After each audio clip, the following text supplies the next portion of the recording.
Amy Jacobson on AM 560. The Answer.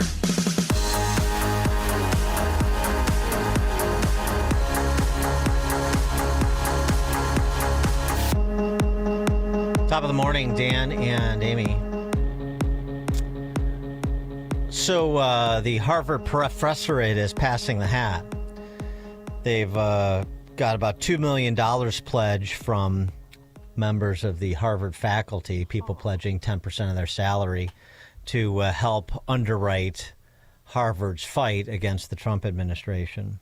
We talked a bit about it last week with that Alan Garber interview on, I believe it was 60 Minutes, the president of Harvard, where he was baffled that that Harvard would have some of its federal funding held up because of a problem he admitted on campus, which is anti-Semitism. One of the many problems, illiberal problems that afflict that supposedly small L liberal institution of higher learning. Well, Bill Ackman is a Harvard alum, billionaire investor, and he has really, since Harvard got engulfed by these pro-Hamas undergrads, like so much of the rest of the Ivy League did, Bill Ackman has been one of the most vociferous and consistent critics of Harvard and the Ivy League. He was on MSNBC yesterday responding to Harvard's response to the Trump administration and Trump's response to that response, coming over the top and suggesting that Harvard should have its nonprofit status stripped in addition to its federal funding. Here's Ackman on CNBC yesterday. The wrong thing to do is receive a letter from the administration and write back saying, we're doing nothing. In fact, we're going to sue you. Okay, that's what Harvard did. What Harvard should have done is should have said, President Trump, you make some good points, right? Taxpayer money coming to Harvard, that's a privilege. It's not a right. And, taxpayer money, going to an institution, the institution cannot have massive amounts of administrative bloat, waste, bureaucracy. And we're going to eliminate it. We're going to hire Alex Partners, or restructuring firm. We're going to take a 3G, zero-based budgeting approach to our the way we run our administration. Things that are not inefficiency is causing harm, and we're wasting taxpayer money. Mr. President, you're right. Harvard has become, there is not viewpoint diversity at Harvard. Students are self-censoring their remarks in classrooms. Faculty are doing the same because people are afraid to have real conversations. You can't learn. You go to college to be exposed to a broad array of ideas. And I guess maybe I should be looking at Joe. Broad array of ideas, and that's not happening at Harvard. Free speech is not happening at Harvard. So you acknowledge the areas where the president is absolutely correct, and you say, look, we're going to fix those areas. Okay, we want to make a deal, Mr. President. What have we seen from Trump? He asked for the moon, kind of shock and awe. Okay, same thing true for Harvard. That most recent letter, you could argue it's certainly overreaching in some of the elements, but he wants to make a deal. Make a deal with the president. Commit to fix these things, which, by the way, your alumni want you to fix. It's in the best interest of Harvard. And treat taxpayer money like as a fiduciary, and they're not doing that. And Harvard is not in a good financial position. This is something I think is not well appreciated. They nominally have a $53 billion endowment. I don't believe the carrying values of their endowment. 80% of the assets are invested in real estate, private equity, and venture capital. So it's not liquid. It's not liquid, and they're apparently selling us a $1 billion slice of their private equity. Watch where that gets priced relative to the carrying value of the portfolio. My guess is it could be 30-40% below the current carrying value to get a bid. In my business, if I owned a slice of something, I sold a piece of it at a 30-40% discount, I'd have to remark my entire portfolio. So one, the endowment, in my view, is massively overstated in terms of what it's really worth. The second thing is no one talks about the fact that Harvard now has $8 billion of debt. I read the prospectus for the recent bond issue. They have, so you have $53 billion of overstated assets that are illiquid, and you have $7.9 billion of debt, which you owe. as a donor? Do you want to give money to a nonprofit, an institution, which is going to go into the institution and going to go out the door to pay money interest to bondholders? My experience is nonprofits that borrow money, it doesn't end well. And then you have, what do they rely on for current funding? Money every year from the U.S. government, money every year from donations. Donations, I don't know, I have to believe they're down meaningfully. And tax-exempt status. Another reason that induces people to give money to their university is they get a tax deduction. Fair or unfair to try to take the tax-exempt status away? I think it's fair. Again, the Harvard became, over time, a political advocacy organization for one party. When a university goes from being a university to, affecting becoming a political advocacy organization, it doesn't deserve nonprofit status. Well said. And I got to tell you, the riff that Ackman, who knows that sector, offered on Harvard's endowment and its actual financial position, the perspective, the outside perspective is that all these Ivy League universities and the other quote unquote elite universities, they're so flush and financially nimble, and maybe they're neither. And if they're not, I mean, if the picture is as precarious as Ackman paints for Harvard, then it's going to be like that for many other schools. And they've got some real vulnerability when Trump starts to move in the direction of things that can materially impact the existence of these places. And that's the only thing that they respond to. So, for Ackman to endorse the idea of stripping Harvard of its nonprofit status because it's become a political advocacy organization like so many of these universities have become, boy, I love it. That's advancing the flag. For more on this, because one of the things that he said at the beginning, Bill Ackman, that needs to be explored is, the response should have been, let's make a deal. We're going to move in the direction of these reforms and let's make a deal, Mr. President. But is Harvard and similarly situated universities and colleges, can they really make deals? I mean, they have so given themselves over to that political advocacy he was describing. Are they salvageable? I mentioned this time and again, the University of Pennsylvania law professor Amy Wax years ago saying, forget it. They're done. Essentially implode them intellectually and start over. For more on this, we're pleased to be joined by Adam Kissel, visiting fellow for higher education reform in the Center for Education Policy at the Heritage Foundation. He's got a new book, Slacking, a Guide to Ivy League Miseducation. Adam Kissel, thanks for joining us. Appreciate it. My pleasure. Glad to be here. How do you react to Bill Ackman's rather stark observations? Mr. Ackman is right on with his analysis of what's happened at Harvard. It's the same as what's happened with the other legacy elite institutions. They've been losing the respect they used to deserve. It's not just anti-Semitism. It's 35 to 50 years of political correctness that has poisoned and created cultural rot in our elite institutions of higher education. The book Slacking shows that there's no moral center or vision of human development or of the great ideas and conversation that uphold our civilization among the core curriculum courses across the Ivy League, with the exception of Columbia, which is a special case because they have done it for 100 years.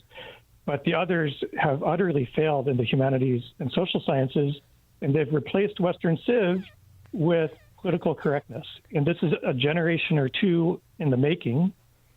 If we want to see Harvard and Princeton and Penn and Yale and Brown, Dartmouth reform themselves, it's going to take another generation or two because admissions is broken, the faculty is broken, the culture of the place is broken. Just taking Harvard as our example today, the Foundation for Individual Rights and Expression gave Harvard 0.0 points for free speech in its national survey, the lowest possible score. And it would have been negative except for the mercy rule. And that's the kind of culture that having a bad curriculum perpetuates. At Harvard, you could take a course, Zombies, Witchcraft, and Uncanny Science, What? in order to meet your arts and humanities requirement. Or you could take Global Transgender Histories to meet your arts and humanities requirement. Or in the social sciences at Harvard, you could take Legitimacy and Resistance in an Unjust World. This is a core curriculum requirement. This isn't Western Civ. You could take a course called Fascism and Far-Right Movements, and you can guess who they think are the fascists. Yeah. So it goes on and on across the whole Ivy League. Well, yeah, we were talking about general education requirements at Cornell and queer girlhood and Beyonce Nation. That's an actual class. Right. So you could take lots of pulp culture classes to meet your humanities requirements. At places like Cornell, you study, instead of Beowulf, you get Bad Bunny. Or you get Cardi B. Of course, that's looking at the WAP song. Better not to say what it even means. And you could have been reading Dante, but no, you're listening to pop music, and reaching students where they are shouldn't mean indulging their current pop culture desires. Well, this is what Peter Thiel was saying a couple of weeks ago in an interview about these quote-unquote elite schools, which is there's nothing elite about them. The curriculum is not elite. They have been beset for, as you said, a couple of generations before DEI came into popular understanding. They were doing it. I saw it at Northwestern, and I was there 30 years ago. Harvard Law, in writing, the Harvard Law Review made DEI the quote-unquote first priority of its admissions process to Harvard Law Review. It routinely kills or advances pieces based on the author's race. It even vets articles for racially diverse citations. That's what has been happening. And of course, Harvard disgraced itself with its undergraduate admissions process and earned a Supreme Court rebuke for doing so, discriminating against Asian American students. So, on the one hand, they still may be attracting some of the best students in America because of the prestige associated with it and sort of the institutional inertia and the networking of the of alumni. But in terms of the substance of what you get and how that does or doesn't prepare you for those elite circles in post in your post college life, there's nothing elite about them. Well, I would much rather have my niece, who's starting at Florida State University this summer, be there taking honors courses than taking some of these courses across the Ivy League that supposedly count. The courses are often so bad because there's this idea that group identity is more important than individual identity. That's where you get the Harvard Law Review privileging people by race or sex. It's where you get admissions that privilege people by identity group and unprivilege or disadvantage those from disfavored identity groups. That whole system is broken. Why not look at each person's own merits and abilities to succeed and have the courses that inspire that same kind of individual achievement? There's something else, too, another aspect of this. There was a report last week by the Bureau of Labor Statistics that found the unemployment rate for recent associate degree recipients in their 20s. Associate degree recipients in their 20s. So they graduated high school, maybe went to work and picked up a couple classes at the community college and got their 2-year degree in their 20s. Unemployment rate, 2.1%. For 4-year college grads, 15.3%. For advanced degree recipients, 8.5%. Now, in some respects, this is intuitive because you say, yeah, kids are going to graduate from high school and they're getting into the workforce and then they're going back to get an associate's degree and maybe a 4-year degree too. So they're working their way through. And these 4-year, the kids that are going to 4-year colleges or staying and getting an advanced degree are in that bubble. But what an indictment, though, of the collegiate system when you look at those numbers, because I'm sure that's not what mom and dad think when they're sending their kid to University of Illinois or the Ivy League or anywhere else. What students and their parents need to understand is that the major you choose has a very strong correlation with the amount of money and whether you're employed once you graduate from college. There's really good return on investment data that we have now across the country, program by program, college by college, off of what's called the college scorecard. And you can see a few years out what your financial life is likely to look like because you studied gender studies or psychology and never got enough of a master's degree to actually practice as a psychologist. So you're at Starbucks, as they say. But if you become a petroleum engineer and you live in Oklahoma, you're going to be doing great. So you need to think carefully about what you study. The other thing that was advanced by House Republicans, too, to address this sort of primrose path that a lot of young people are led down in terms of borrowing for these degrees that are of dubious value, some of them. They're looking at reducing the limit for undergraduate loans, the borrowing limit for master's degrees and doctoral programs as well, attaching limits on student borrowing to the median cost of college for programs nationwide and so forth.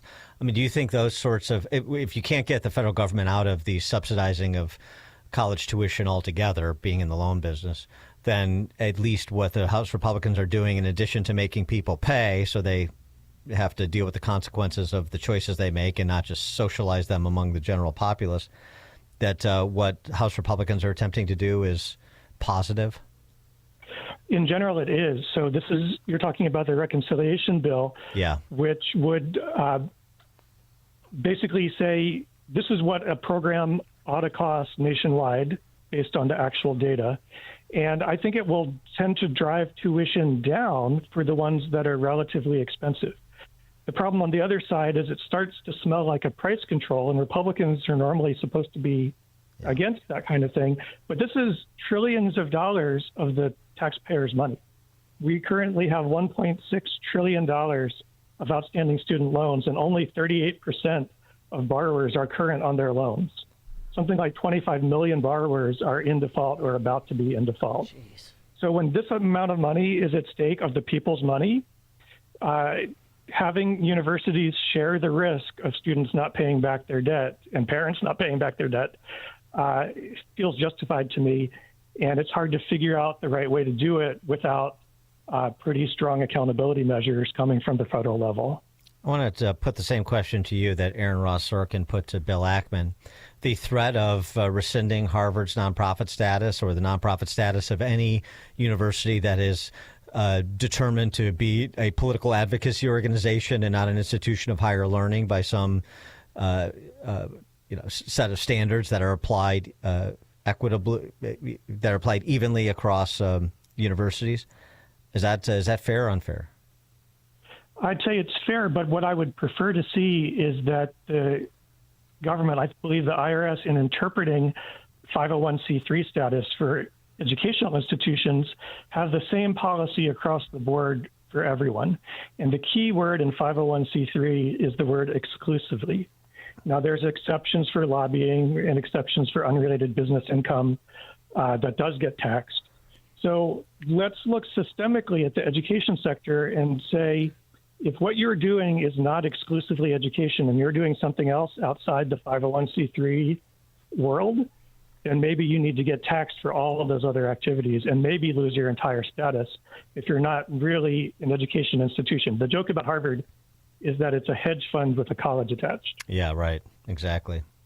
And according to Bill Ackman, that hedge fund may not be as as flush as people think. Very interesting.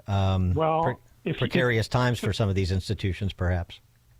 It is. Now, even if you discount Harvard's assets of $50-something billion by 30 or 40%, there's still tens of billions of dollars ahead of everybody else. So I don't have all that much sympathy for them. In fact, yesterday, maybe you saw that Secretary McMahon of the Education Department said in a letter, right, you're not going to get any more federal grants from us. Yeah, well, if again, right, if you're losing it on both ends, incoming and return on investment, then it can get dicey in a hurry. That's number one. Number two, to your point, Harvard may be the last to fall, but if you see others fall or really get into an area where they're in serious jeopardy, I mean, that's going to send reverberations throughout the entire system, don't you think? Yeah, so your point earlier about people going right into the workforce and doing well is important. I think probably colleges and the higher ed system are extremely over-enrolled at the bachelor's degree level. And my evidence for this is not just people's income and earnings, but also look at the graduation rates. We have colleges that are below a 10% four-year graduation rate, and they still get federal dollars, they still get state dollars, the students still get student loans. Where's the accreditor saying, what about 9/10 of your students who are not even finishing on time, maybe not at all? They end up with debt but no degree. A lot of those students should have just gone to the 2-year college, got an apprenticeship, and have a much better and happier life. Adam Kissel, visiting fellow for higher education reform in the Center for Education Policy at the Heritage Foundation. His new book, Slacking, A Guide to Ivy League Miseducation. Adam Kissel, thanks for joining us. It was a pleasure. Thank you. Thank you. And he joined us on our turnkey.pro answer line. Connect with Dan and Amy on the AM 560 The Answer mobile app. Just text the word app to 64636 to download the app today. That shot was money, Lisa. Hey, speaking of, did you ever figure out what to do with your parents' old coin collection? Not yet. I need a reputable dealer to appraise them. I have no clue what they're worth. I just finished working on my dad's estate collections. I took it all to Fox Valley Coins.